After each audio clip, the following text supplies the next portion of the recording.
21শে জুলাইয়ের বিচার চাই, মুখ্যমন্ত্রীকে চিঠি কাকলি ঘোষ দস্তিদারের। মূল নিশানায় মমতা বন্দ্যোপাধ্যায়। মনীশ গুপ্তকে টেনে মমতাকে নিশানা কাকলি ঘোষ দস্তিদারের।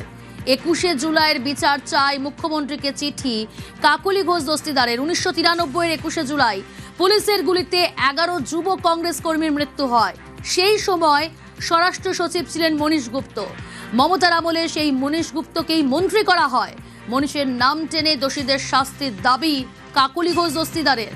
চ্যাটার্জি কমিশনের রিপোর্ট প্রকাশ্যে আনা এবং নতুন করে 21শে জুলাই তদন্ত শুরুর দাবি বারাসাতের সাংসদের। মোট 6 দফা দাবি করা হয়েছে।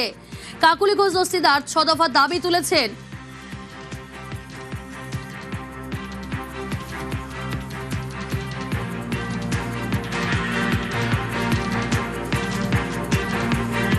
চিঠির বয়ান দেখে অনেকেই মনে করছেন তার মূল নিশানায় মমতা বন্দ্যোপাধ্যায়, কারণ তিনি মনীশ গুপ্তের প্রসঙ্গ তুলে মমতাকে তীব্র আক্রমণ করেছেন এবং তিনি যেটা একদম শুরু থেকে বর্ণনা করেছেন যে 1993 সালের 21শে জুলাই এসপ্ল্যানেডে গুলি চালানো হলো, 13 জন যুব কংগ্রেসের কর্মী মারা গেলেন।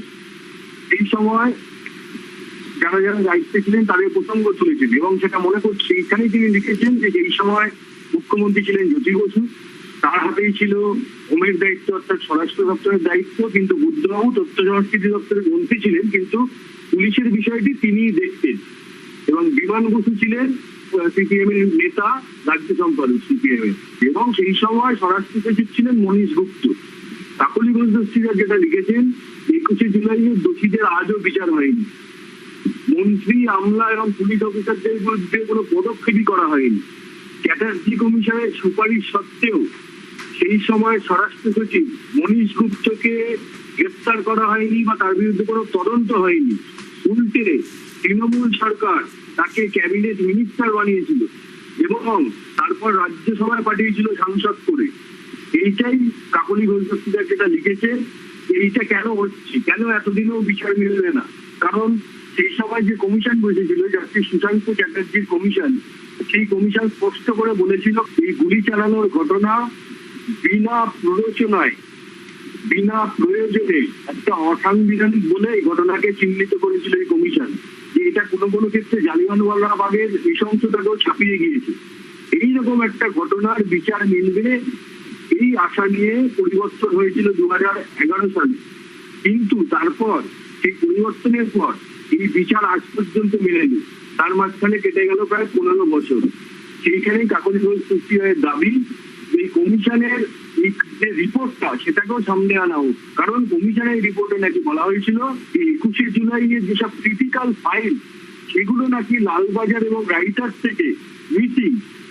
সেই রিপোর্টটাকেও সামনে আনা হোক এবং সেই কমিশনের রিপোর্টে স্পষ্ট করে বলে দেওয়া হয়েছিল কারা কারা দোষী এর জন্য, তাদের বিরুদ্ধে পুলিশ এবং আমলা এবং আরো কারা কারা কাদের বিরুদ্ধে অ্যাকশন নিতে হবে, সেই সুপারিশও করা হয়েছিল। তারপরেও কোনো পদক্ষেপ করা হয়নি। এর পিছনে রাজনৈতিক উদ্দেশ্য দেখছেন কাকলি ঘোষ দস্তিদার। তিনি লিখেছেন মমতা বন্দ্যোপাধ্যায়ের সরকার 2011 সালে ক্ষমতায় এসেছিলেন, তাদের অন্যতম প্রতিশ্রুতি ছিল 21শে জুলাইয়ের বিচার হবে, কিন্তু তার সেটা কিছুই হয়নি। উল্টে যিনি স্বরাষ্ট্র সচিব ছিলেন সেই সময় তাকে ক্যাবিনেট মিনিস্টার করা হয়েছে, তারপর আবার রাজ্যসভার সাংসদ করা হয়েছে। সেই জন্য কাকলি ঘোষ দস্তিদারের দাবি যে এই কেস আবার রিওপেন করা হোক, ঠিক মতো চার্জ দেওয়া হোক, চার্জ দিয়ে যারা যারা অভিযুক্ত বা যারা যারা দোষী তাদের বিরুদ্ধে ব্যবস্থা নেওয়া হোক এবং কমিশন যে রিপোর্ট পেশ করেছিল, রিপোর্ট সাবমিট করেছিল সেই সময়, সেটাকে প্রকাশ্যে আনা হোক, তাহলেই বোঝা যাবে তারা সেই সময় দোষী ছিল। তো এই যে চিঠির বয়ান তিনি যেই রকম ভাবে আঙুল তুলেছেন কাকলি ঘোষ দস্তিদার, তাতে অনেকে মনে করছেন কাকলি ঘোষ দস্তিদারের আসলে টার্গেট, তার মূল নিশানায় আসলে মমতা বন্দ্যোপাধ্যায়। 21শে জুলাই নিয়ে তৃণমূলেই টানাপোড়ে। নব ও মমতা তৃণমূলের মধ্যে 21-এর অধিকার নিয়ে চাপানোতর। তার মাঝে মুখ্যমন্ত্রীকে কাকলির চিঠি যথেষ্ট তাৎপর্যপূর্ণ।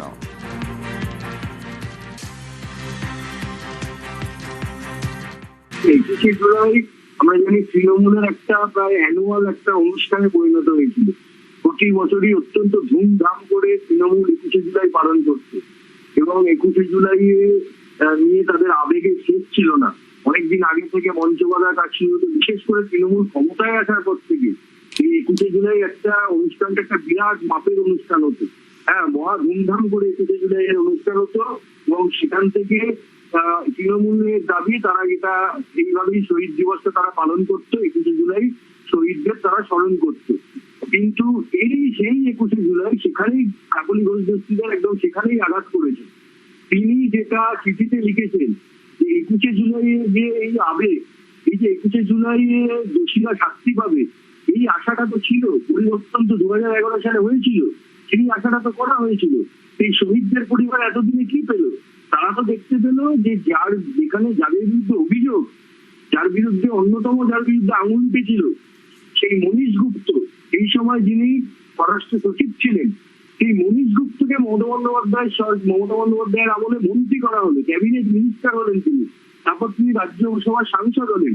তাহলে এই যে যারা নিজেদের ছেলেদের হারালো, নিজের পরিবারের সদস্যকে হারালো, যারা 21শে জুলাই যাদের প্রাণ গেছিল 1993 সালে, তাহলে তাদের পরিবারের লোকেরা তাহলে কি পেল? এই প্রশ্নটাও কিন্তু এই চিঠিতে মুখ্যমন্ত্রীকে যে চিঠিটা দিয়েছেন কাকলি ঘোষ দস্তিদার, সেখানে তিনি এই প্রশ্নটা করেছেন এবং তিনি তাদের কথা মনে করিয়ে দিয়ে বলেছেন যে তাদের বিচার চাই, 21শে জুলাই এর বিচার চাই, নইলে তাদের সাথে বিচ্ছে করা হবে। এই যে যারা তাদের সেদিনটা প্রাণ গেছিল তাদের সঙ্গে বিচ্ছে করা হবে। এই কারণে 21শে জুলাইয়ের বিচার চাই এবং কমিশন যে বসেছিল সেই কমিশনের রিপোর্টে প্রকাশ্যে আনা হোক, এই দাবিও কাকলি ঘোষ দস্তিদার করেছেন। তার এই চিঠির বয়ান থেকে তিনি যেভাবে মনীশ গুপ্তের বিষয়টিকে সামনে এনে সেদিন সেই সময় ঘটনা বলেছেন, তারপর ধাপে ধাপে তৃণমূলের আমলে যে কিছুই করা হয়নি সেই অভিযোগ তুলেছেন, সেটা থেকে অনেকে মনে করছেন আসলে কাকলি ঘোষ দস্তিদারের নিশানায় হয়তো মমতা বন্দ্যোপাধ্যায়। মুখ্যমন্ত্রীর হুঁশিয়ারি, সেবাশ্রয় নিয়ে কড়া প্রশাসন। সেবাশ্রয়ের সঙ্গে কোন কোন আধিকারিক যুক্ত ছিলেন? রাজ্য পুলিশের থেকে রিপোর্ট তলব স্বাস্থ্য দফতরের। স্বাস্থ্য ভবনের বার্তা, পুলিশি তদন্তে অভিযোগ প্রমাণ হলে কড়া পদক্ষেপ নেওয়া হবে। অভিযোগ এসেছে, আমি দেখেছি, এখানে এসপি আছেন, তিনি তদন্ত করবেন এবং জেলা শাসক বা স্বাস্থ্য দপ্তরের যা হেল্প নেওয়ার পুলিশ নেবে। ইটস এ ক্রাইম হলে দেখার জন্য ভারতীয় ন্যায় সংহিতাতে যা করা হবে। ও মডেল তো দেখিয়েছেন ফলতাতে, আর নতুন মডেল না দেখানোই ভালো।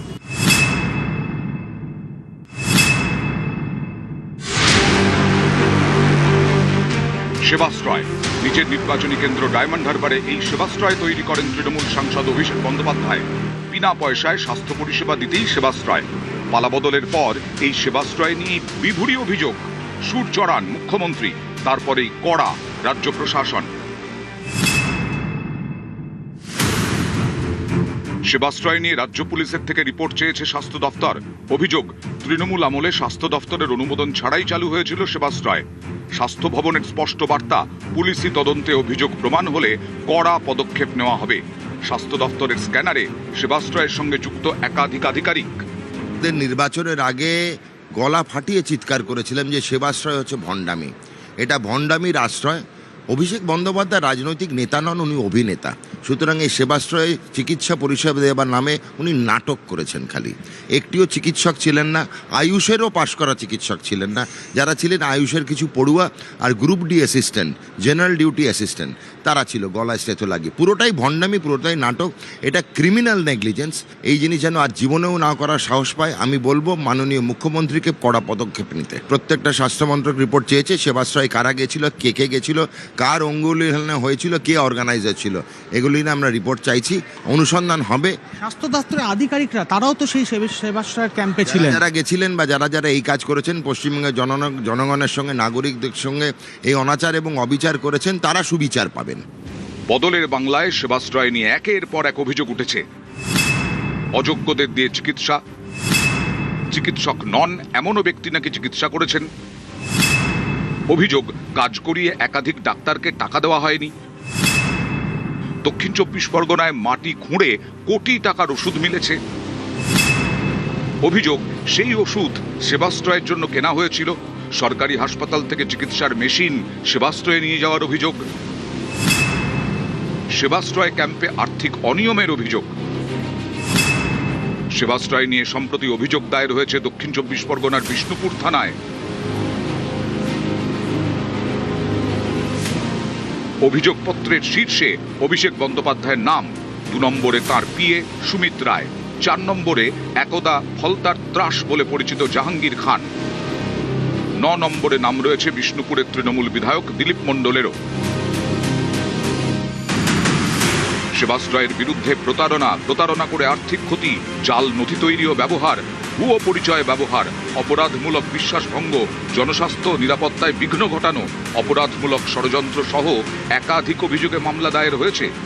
যেভাবে ও মানুষকে ঢপবাজি দিচ্ছে, টুপিবাজি পরিয়েছে, কেন ভিড় দেখানোর উদ্দেশ্যে মিডিয়ার সামনে, হাতুড়ে ডাক্তারদের, হোমিওপ্যাথি স্টুডেন্টদের নিয়ে ও এখানে রুগী দেখিয়েছে। তাই আজকে আমি অভিযোগ করে গেলাম। এবং সবচেয়ে বড় কথা, আমাদের একটা মারাত্মক আইন আছে, PNDT অ্যাক্ট 1994। সেই অ্যাক্ট অনুযায়ী কোনো আল্ট্রাসোনো বা এক্সরে সরকারি অনুমতি বিনা এবং যেখানে সেখানে আপনি স্থানান্তরিত করতে পারবে না। আমরা তার জেল ও জরিমানা হবেই, মাস্ট। ওখানে কোনো ডাক্তার নেই, ছিল না কোনোদিন। অভিষেক বন্দ্যোপাধ্যায় ধারাবাহিক মিথ্যে কথা বলেন এবং ক্রিমিনাল অ্যাক্ট এটার জন্য ভারতীয় ন্যায় সংহিতার যা যা ধারায় বিচার হওয়া উচিত, বিচার হওয়া দরকার। চিকিৎসক নয় তাকে দিয়ে চিকিৎসা দিয়েছেন। এরা আয়ুষের পড়ুয়া ছিল, কিছু ওয়ার্ড বয় ছিল, কিছু সাফাই কর্মচারী ছিল। অভিষেক বন্দ্যোপাধ্যায়কে খোলা বাংলা কথা বলি, ভাই সাবধান, আপনি মিথ্যে কথার চুরি চামারির না কিংবদন্তি হয়ে গেছেন। এরকম বড় চোর আমরা দেখিনি পশ্চিমবঙ্গে। এর কিন্তু মাসুল ওনাকে দিতে হবে। সেবাশ্রয় ক্যাম্পটা একটা পলিটিক্যাল ক্যাম্প ছিল। আমাদের সিনিয়র চিকিৎসকদের ওখানে পাঠানোর জন্য, রোস্টার করে দেওয়ার জন্য চাপ দেওয়া হতে লাগলো এবং সেই চাপটা দিত ওখানে তৎকালীন যে অ্যাডিশনাল এসপি ছিলেন উনি চাপটা দিতেন, নাম মিটুন দে। কিন্তু আমি কোনোদিন ওদেরকে আমরা সিনিয়র চিকিৎসকদের লিস্ট দিইনি। এই যে আপনি রোস্টার করে দিলেন না, তার ফলে কি আপনি রোষের মধ্যে পড়লেন? এটা একটা কারণ, আমার ট্রান্সফারের একটা কারণ। স্টেরিলাইজড একটা রুম চাই অন্তত পক্ষে। না, ওইসবের কোনো ধারণা, এটা একটা গিমিক ছিল। Sebashray was a gimmick, political gimmick, nothing else. সেবার সেবাশ্রয়, তাকে ঘিরেই ভুরি অভিযোগ, মামলা, তদন্ত। সেবাশ্রয় নিয়ে এবার অ্যাকশন শুরু করলো রাজ্য সরকার। পুলিশের থেকে তদন্তের রিপোর্ট চাইল স্বাস্থ্য দপ্তর। ক্যামেরায় কুণাল চৌধুরীর সঙ্গে সোমরাজ বন্দ্যোপাধ্যায়, নিউজ 18 বাংলা, কলকাতা। তোলাবাজি তদন্তে সিটের স্ক্যানারে 30 জনপ্রতিনিধি। আগেই জালে দেবরাজ চক্রবর্তী, এবার দেবরাজ ঘনিষ্ঠ 4 প্রাক্তন টিএমসি কাউন্সিলর, তারাও জালে। কিন্তু নজরে বিধাননগর, দক্ষিণ দমদমের একাধিক জনপ্রতিনিধি, মোট 30 জন জনপ্রতিনিধি এবার তোলাবাজি তদন্তে সিটের স্ক্যানারে। কারা তারা জানবো। অনুপ রয়েছে আমার সঙ্গে টেলিফোন লাইনে। অনুপ, দেবদাস চক্রবর্তী গ্রেপ্তার যে মামলা, তোলাবাজির মামলা, সেই মামলায় কিন্তু এবারে সিটের নজরে হচ্ছে 30 জন যারা জনপ্রতিনিধি ছিলেন এবং ইতিমধ্যেই 4 জন প্রাক্তন যারা জনপ্রতিনিধি, তারা কিন্তু দেবদাস চক্রবর্তী ঘনিষ্ঠ। সমরেশ চক্রবর্তী সহ রাখাল, অন্যদিকে মাইকেল সহ প্রত্যেকে গ্রেপ্তার হয়েছিল। কিন্তু পরবর্তী ক্ষেত্রে লক্ষ্য করা যাচ্ছে যে দেবদাস চক্রবর্তী তোলাবাজির মামলা, সেই মামলায় কিন্তু শুধুমাত্র দেবদাস চক্রবর্তী সমস্ত যারা সহযোগিতা করছেন তাদের মধ্যে 30 জনের এখনো কোনো তালিকা তৈরি করা হয়েছে। সেক্ষেত্রে দেখলে লক্ষ্য করা যাবে এই 30 জনের যে তালিকার মধ্যে দক্ষিণ দমদম যে পৌরসভা, দক্ষিণ দমদম পৌরসভার একাধিক বর্তমান যারা এখনো কাউন্সিলর, যেহেতু সেই বোর্ড এখনো ভাঙেনি, বর্তমান কাউন্সিলর তারা দেবদাস চক্রবর্তী ঘনিষ্ঠ। দেবদাস চক্রবর্তীকে টিকিট পাইয়ে দিয়েছিল ভোটের প্রত্যেকটি ক্ষেত্রে, কিন্তু তাদের ভূমিকা ছিল। এবং অন্যদিকে নিউ টাউনের বেশ কিছু জনপ্রতিনিধি, যেমন বিধাননগর পৌর নিগমের মিনু মণ্ডল যিনি কাউন্সিলর সহ আরো বেশ কয়েকজনের নাম কিন্তু সেখানে উঠে আসছে। ইতিমধ্যেই তারা কিন্তু এই দেবদাস চক্রবর্তী তোলাবাজির মামলায় এবারে সিটের নজরে। ইতিমধ্যে তাদেরকে ডেকে জিজ্ঞাসাবাদের যে প্রক্রিয়া, সেই প্রক্রিয়া তারা শুরু করেছে এবং একাধিক ব্যক্তি ইতিমধ্যে অলরেডি জিজ্ঞাসাবাদও করার জন্য ডাকা হচ্ছে। তার কারণ দেবদাস চক্রবর্তী যে গ্রেপ্তার, সেই পরবর্তী ক্ষেত্রে সমস্ত দিক থেকে, সমস্ত রকম ভাবে জমি কেনা থেকে শুরু করে সমস্ত সহযোগিতা এবং তোলাবাজি একাধিক যে অভিযোগ করতে সমানভাবে কিন্তু একেবারে সমান্তরাল কাজ করতো। সেই কারণে 30 জনের নামের একটি তালিকা তৈরি করা হয়েছে, যাদেরকে ইতিমধ্যেই তলব করা হচ্ছে কিছু মানুষকে এবং আরো কিছু জনকে ডেকে জিজ্ঞাসাবাদ করা হবে বলে এমনটাই সিটের পক্ষ থেকে বলা হচ্ছে। ইতিমধ্যেই প্রাক্তন 4 জন কাউন্সিলর যারা বিধাননগর পৌর নিগমের, তাদেরকে গ্রেপ্তার করা হচ্ছে। তাদেরকেও দেবদাস চক্রবর্তী সম্পর্কে একাধিক তথ্য জানতে চাওয়া হয়েছিল। এবার সিটের নজরে দেবরাজ গ্যাং। বেশ অনুপ, আর এবার নজর রাখবো ওয়েদার আপডেটের দিকে। দক্ষিণবঙ্গে দুর্যোগের মেঘ, আজও কিন্তু দক্ষিণবঙ্গে ঝড় বৃষ্টির সম্ভাবনা। উত্তর পশ্চিম বঙ্গোপসাগরে নিম্নচাপ, আজও দক্ষিণবঙ্গে ঝড় বৃষ্টির সম্ভাবনা। কিন্তু কোন কোন জেলায় ঝড় বৃষ্টির সম্ভাবনা জানার চেষ্টা করব। বিশ্বজিৎ রয়েছে আমার সঙ্গে সরাসরি। বিশ্বজিৎ, আজও দক্ষিণবঙ্গে ঝড় বৃষ্টির সম্ভাবনা, অর্থাৎ দক্ষিণবঙ্গে দুর্যোগের মেঘ, কোন কোন জেলায় বৃষ্টির সম্ভাবনা? একদমই প্রিয়াঙ্কা, বা লেটেস্ট আপডেটটা জানিয়ে দিই যে উত্তর পশ্চিম বঙ্গোপসাগরে যে নিম্নচাপ তৈরি হয়েছিল কয়েক ঘন্টা আগেই, সেই নিম্নচাপ সুস্পষ্ট নিম্নচাপে পরিণত হয়েছে, অর্থাৎ তার শক্তি আরও বেড়েছে। বাংলা এবং ওড়িশা উপকূলে যত কাছে এগিয়ে আসবে তত এর প্রভাব বাড়বে এবং ওড়িশা উপকূলে আজ যেমন ভারী থেকে অতি ভারী বৃষ্টির সম্ভাবনা রয়েছে, আজ ভারী বৃষ্টির সম্ভাবনা দক্ষিণবঙ্গের যে জেলাগুলিতে বেশি থাকবে দক্ষিণ চব্বিশ পরগনা, পূর্ব ও পশ্চিম মেদিনীপুর, ঝাড়গ্রাম এবং বাঁকুড়া ও হাওড়া জেলাতে। এছাড়াও আগামীকাল ভারী থেকে অতি ভারী বৃষ্টির কমলা সতর্কতা জারি করা হয়েছে। যে জেলাগুলির নাম বললাম, এই জেলাগুলিতে তো অতি ভারী বৃষ্টির কমলা সতর্কতা থাকছেই, তার সঙ্গে পুরুলিয়াতেও অতি ভারী বৃষ্টির কমলা সতর্কতা থাকবে। এছাড়া দক্ষিণবঙ্গের কলকাতা সহ সব জেলাতেই আগামীকাল রবিবার ভারী বৃষ্টির হলুদ সতর্কতা থাকবে এবং এই ভারী বৃষ্টি বিক্ষিপ্তভাবে হলুদ সতর্কতা সেটা জারি থাকবে দক্ষিণ চব্বিশ পরগনার ক্ষেত্রে এবং পূর্ব মেদিনীপুরের ক্ষেত্রে সোমবার পর্যন্ত। তবে আগামী সপ্তাহেও বিক্ষিপ্তভাবে বজ্রবিদ্যুৎ সহ ঝড় বৃষ্টির হলুদ সতর্কতা জারি থাকবে দক্ষিণবঙ্গে।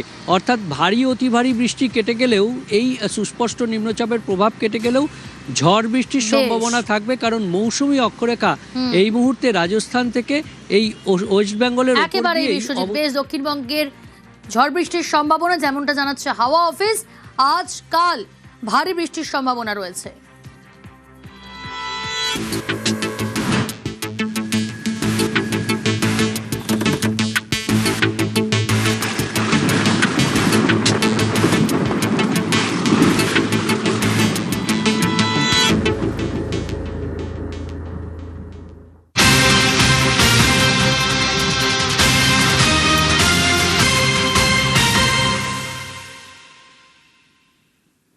বড়সড় সাফল্য পুলিশের সার্জিক্যাল স্ট্রাইকে রুখলো নারী পাচার।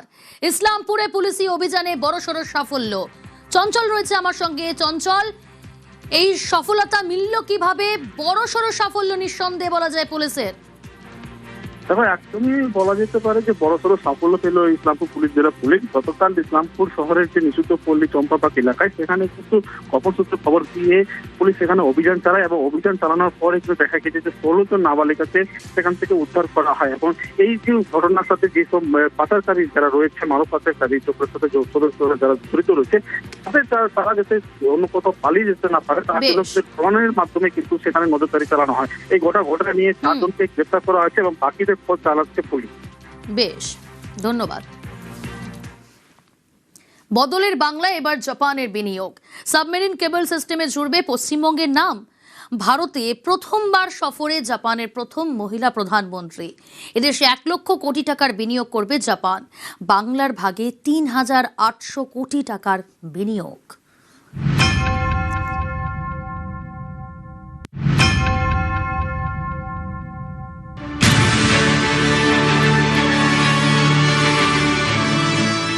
জাপানের প্রথম মহিলা প্রধানমন্ত্রী সানায়ে তাকাইচি প্রথমবার ভারত সফরে। তাকে ছোট বোন বলে ভারতে স্বাগত জানান প্রধানমন্ত্রী নরেন্দ্র মোদী। और मेरी छोटी बहन प्रधानमंत्री Takaichi ji, I would like to extend my heartfelt gratitude to Prime Minister Modi and the people of India for your warm hospitality on the occasion of my visit to your country.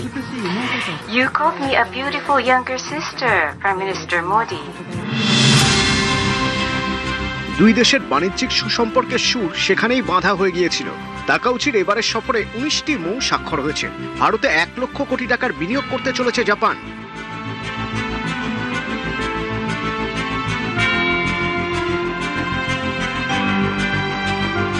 পালা বদলের পর বাংলায় এখন double engine সরকার। নতুন সরকারের mission বাংলায় শিল্প বান্ধব পরিবেশ তৈরি করা। জাপানের প্রধানমন্ত্রীর ভারত সফরে সুখবর বাংলার জন্যও। বাংলার ঝুলিতেও আসছে বিনিয়োগ।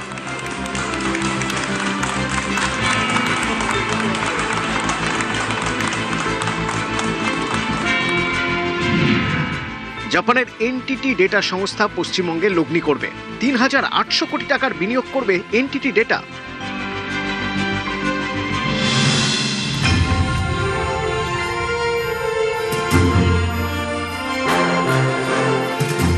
এনটিটি ডেটা টোকিও সংস্থা, 70টিরও বেশি দেশে কাজ করে, বিশ্বজুড়ে 2 লক্ষের কাছাকাছি কর্মী সংখ্যা। এআই, ক্লাউড, যোগাযোগ, তথ্য প্রযুক্তি, ডেটা সেন্টার, অ্যাপ্লিকেশন সার্ভিস সংক্রান্ত কাজ করে এনটিটি ডেটা। পশ্চিমবঙ্গে এনটিটি ডেটা সাবমেরিন কেবল নিয়ে কাজ করবে। কি এই সাবমেরিন কেবল? একে গভীর সমুদ্রের হাইওয়ে বলা যেতে পারে। সাধারণত 2 ধরনের সাবমেরিন কেবল হয়, সাবমেরিন কমিউনিকেশনস কেবল ও সাবমেরিন পাওয়ার কেবল। সমুদ্র বা মহাসাগরের তলদেশ দিয়ে বিভিন্ন মহাদেশ ও দেশের মধ্যে টেলিযোগাযোগ ও ইন্টারনেট সংযোগ স্থাপনের জন্য ফাইবার অপটিক কেবল। স্যাটেলাইটের তুলনায় সাবমেরিন কেবলের ডেটা ট্রান্সফারের গতি ও ধারণ ক্ষমতা অনেক বেশি। উচ্চ ক্ষমতা সম্পন্ন ফাইবার অপটিক কেবলের মাধ্যমে যে কোনো ডেটা আলোর গতিতে পরিবাহিত হয়। আন্তর্জাতিক ডেটা ট্রাফিকের প্রায় 95% অপটিক কেবলের মাধ্যমেই হয়। এই বিরাট কর্মকাণ্ডের সঙ্গে এবার জুড়ে যাচ্ছে পশ্চিমবঙ্গের নাম, কারণ রাজ্যে সাবমেরিন কেবল নিয়ে কাজ করবে জাপানের সংস্থা এনটিটি ডেটা। পালাবদলের পর রাজ্যে বিনিয়োগে আগ্রহী হয়েছেন দেশের প্রথম সারির শিল্পপতিরা। বেশ কিছু বিনিয়োগের প্রস্তাবও এসেছে। এবার বিনিয়োগের খবর জাপান থেকে। এনটিটি ডেটার মতো নামকরা আন্তর্জাতিক সংস্থা এ রাজ্যে বিনিয়োগের নোঙর ফেলছে, যা রাজ্যের মুকুটে এক অনন্য পালক। নিউজ 18 বাংলা।